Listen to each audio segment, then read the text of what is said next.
আসসালামু আলাইকুম বন্ধুরা, আজকে আমি রান্না করব মুরগির মাংস। তার জন্য প্রথমে বেটে নেব জিরা। বন্ধুরা, জিরাটা আমার বাটা শেষ।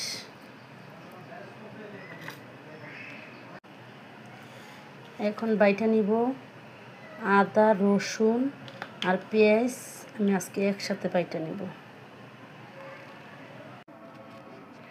বন্ধুরা, আমার আদা, রসুন, পেঁয়াজ আজকে একসাথে মিশিয়ে বাটা শেষ। এখন আমি উঠাই নিব।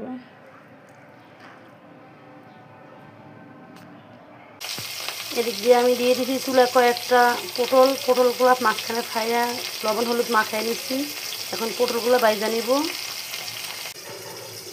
এখন মুরগির মাংস রান্না করার জন্য প্রথমে আমি কড়াইতে দিয়ে দেব তেল। তেলটা আমার গরম হয়ে গেছে। এখন দিয়ে দেব পেঁয়াজ কুচি। পেঁয়াজটা আমি বাদামি কালার করে নেব।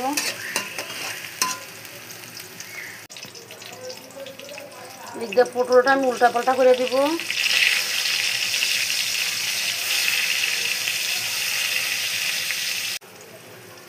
পটলগুলো উল্টানো হয়ে গেছে, এখন ডাইকা দিব। এদিক দিয়ে পেঁয়াজগুলো আমার ভাজা হালকা বাদামি হয়ে গেছে।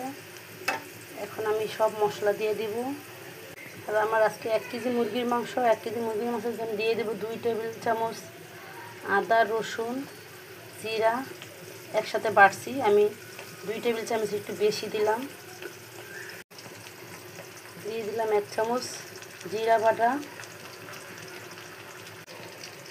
দিয়ে দেবো 1 চামচ হলুদ গুঁড়ো। দিয়ে দেবো মরিচ গুঁড়ো 2 চামচ।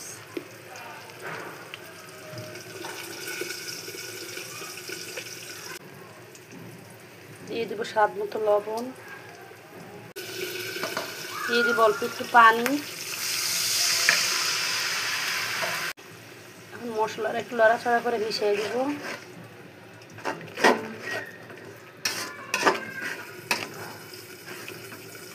মশলাটা ভালোভাবে কষিয়ে নেব। দিকটা মনে হচ্ছে আমার পটল বাজাটাও হয়ে গেছে, মনে হচ্ছে উল্টাই দিব এখন আরেকবার। পটলগুলো আমার ভাজা হয়ে গেছে। আর পটল আমার কাছে একদম পোড়া পোড়া ভালো লাগে খাইতে, মশমশা হয়। যে আমার একে একে সব করে পটল ভাজা হয়ে গেছে।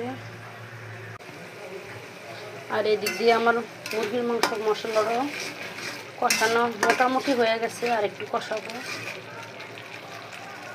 মশলাটা আমার ভালোভাবে কষানো হয়ে গেছে, তেল ছেড়ে